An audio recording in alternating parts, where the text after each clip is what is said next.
Paz do Senhor, meus irmãos, minhas irmãs. Hoje nós vamos passar para a terceira parte do nosso estudo sobre o Apocalipse, o juiz eterno, que faz parte do sexto estudo da série Rudimentos da Doutrina de Cristo. Vamos orar. Senhor, em nome de Jesus, eu peço ao Senhor a tua bênção, Pai. Peço que o Senhor nos abençoe, que o Senhor nos ensine, que o Senhor, meu Deus, abra as portas, Senhor, para que possamos levar esse estudo até o fim, sem nenhuma intercorrência. Te agradecemos e pedimos sabedoria em nome de Jesus Cristo. Amém. Então, nós terminamos a parte 2 dizendo que todo o desenrolar da história está profetizado na Bíblia e tem Israel como centro dos acontecimentos. Agora, nós vamos para o terceiro item, onde falaremos a respeito do aspecto moral de Apocalipse. Sabemos que o Senhor, em breve, virá para arrebatar a sua igreja, virá para buscar aqueles que amam a sua vinda, aqueles que esperam a sua volta. Nós somos levados a nos preocupar com a nossa santificação.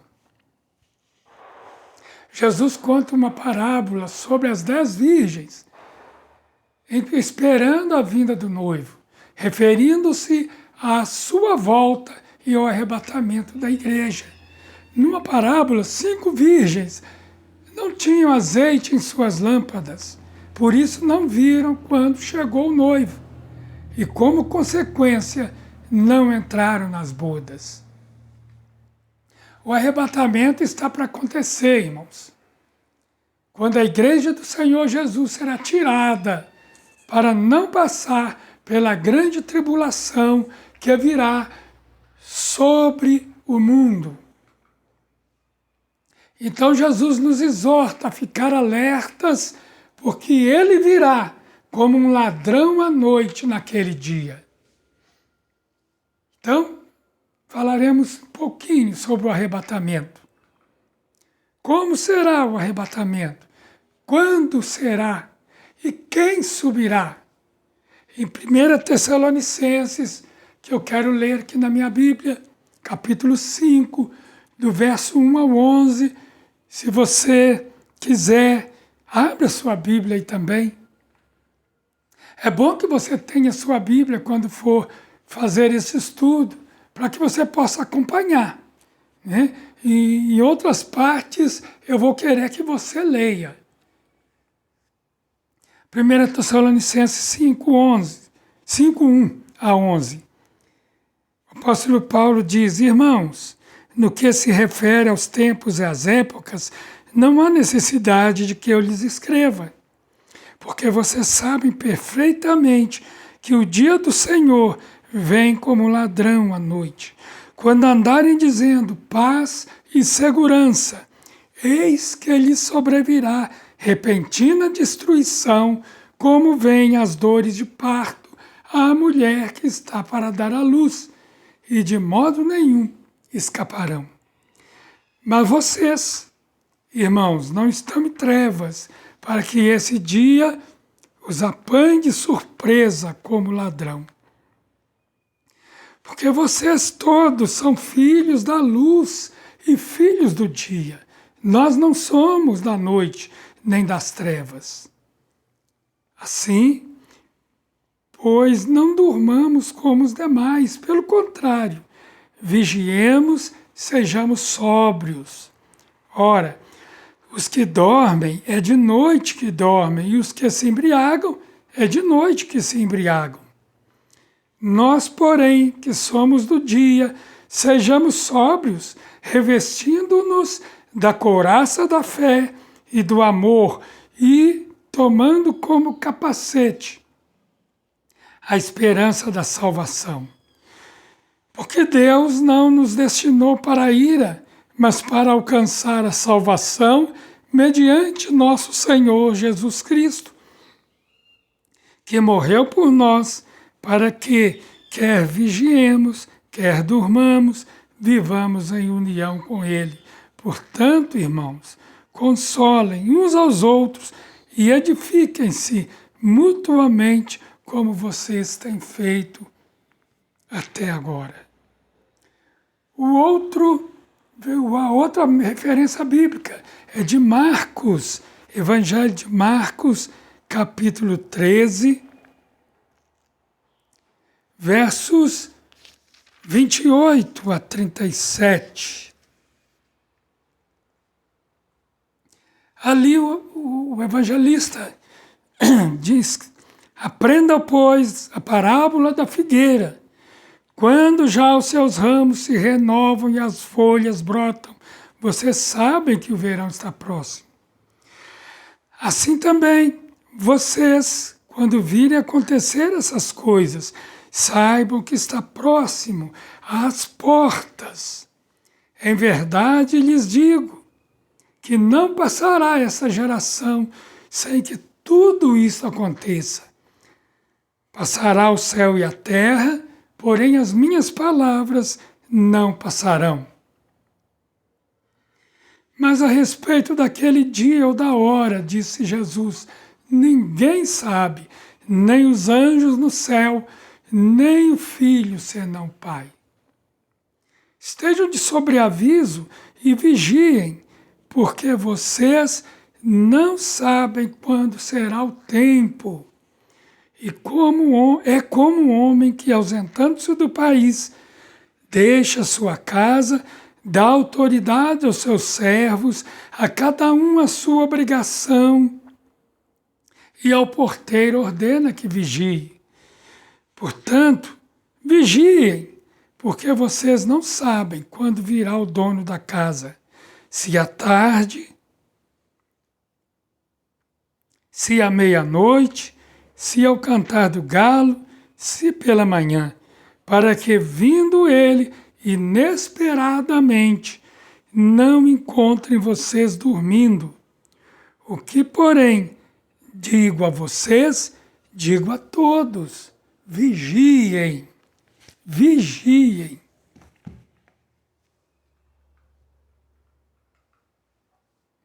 O arrebatamento, irmão, será numa partícula de tempo. Das versões mais antigas da Bíblia, de Almeida, diz no abrir e fechar de olhos. E outras versões mais antigas ainda, num átimo de tempo. Né? Ou seja, será no piscar de olhos, realmente. Primeiro os que dormem em Cristo ressuscitarão. Depois nós, os que estivermos vivos, teremos nossos corpos transformados e subiremos para o encontro do Senhor, segundo 1 Tessalonicenses capítulo 4, versos 13 a 18. Número 4, o aspecto profético. Né?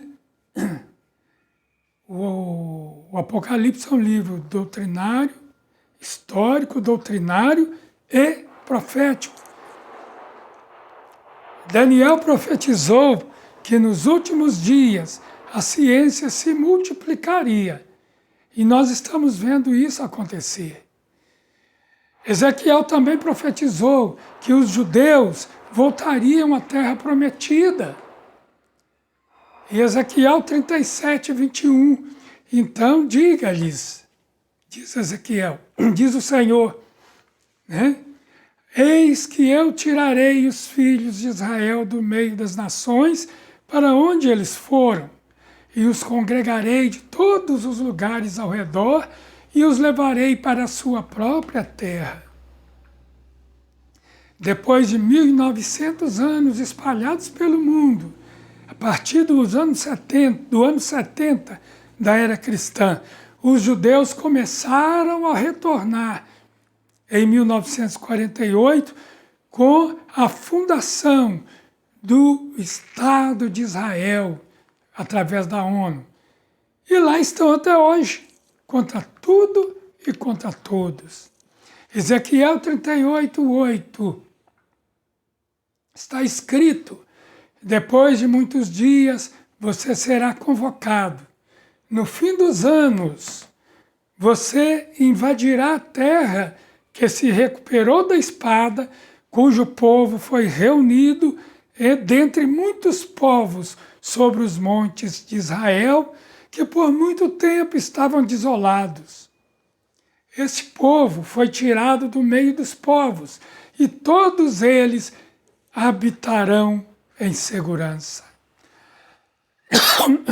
Desculpa. Após o arrebatamento, o anticristo virá e estabelecerá o seu reinado com a ajuda de 10 nações e do Império Romano também, que nunca caiu. Está mostrado, evidenciado em Apocalipse capítulo 17. Leia o capítulo 17 de Apocalipse, aí na sua Bíblia, na sua casa. Para o estudo aqui, leia Apocalipse 17, depois volte. Aí você verá que esse império, o império do anticristo, durará 7 anos, quando então Jesus voltará para destruir as forças satânicas.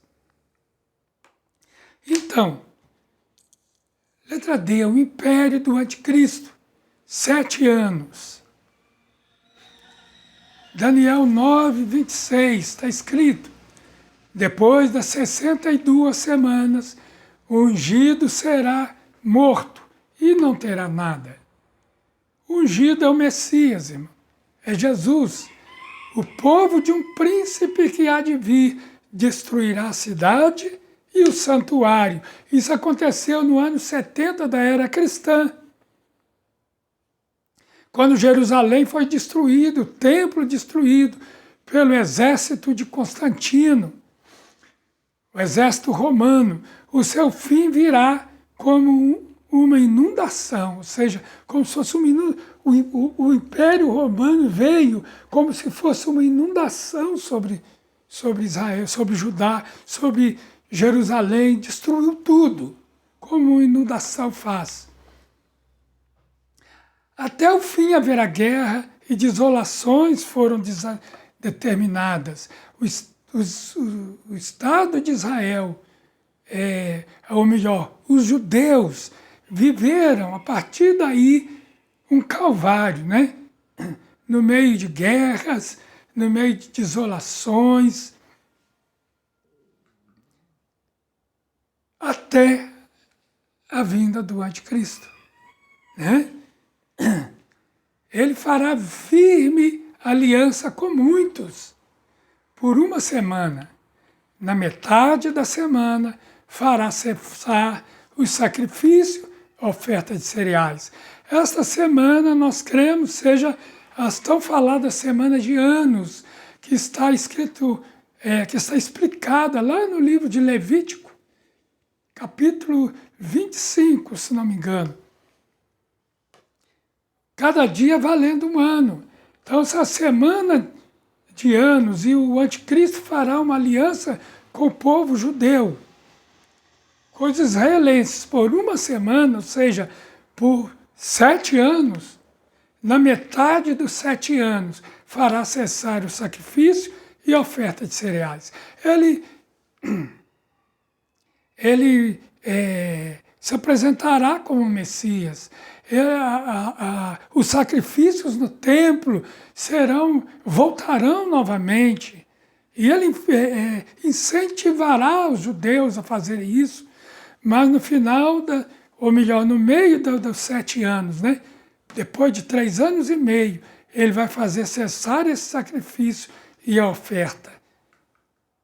E sobre as asas das abominações virá aquele que causa desolação, até que a destruição que está determinada seja derramada sobre ele. Ou seja, na segunda parte dos 7 anos, esse homem da iniquidade, o anticristo, se revelará realmente e revelará todos os seus intentos. E daí vão acontecer todas aquelas mazelas que nós lemos no livro de Apocalipse. Agora, qual a procedência do império? Nós vemos isso na visão que Nabucodonosor teve. Em Daniel 2, de 1 a 5, Daniel 2, versículos 31 e 34, também o capítulo 7 de Daniel fala da procedência desse império. No segundo ano do seu reinado, Nabucodonosor teve sonhos que o deixaram perturbado e sem poder dormir. Isso está em Daniel, capítulo 2, verso 1. Você pode ler até o versículo 5, para ver o que vai acontecer por causa desses sonhos que Nabucodonosor teve. Agora, lá nos versículos 31 e 32, aí agora, nós já mostramos aqui as palavras de Daniel para Nabucodonosor, revelando a ele o seu sonho. E ele disse: o Senhor, ó rei, estava olhando e viu uma grande estátua, esta, que era imensa e de extraordinário esplendor, estava em pé, bem na sua frente, e a aparência dela era terrível. A cabeça era de ouro puro, o peito e os braços eram de prata, o ventre e os quadris eram de bronze, as pernas eram de ferro, e os pés eram em parte de ferro e em parte de barro. Aqui ele fala do Império Romano. Em parte de ferro e em parte de barro. Enquanto o Senhor estava olhando, uma pedra foi cortada sem auxílio de mãos humanas, atingiu a estátua nos pés de ferro e de barro e os despedaçou. Essa pedra é Jesus. Na sua vinda.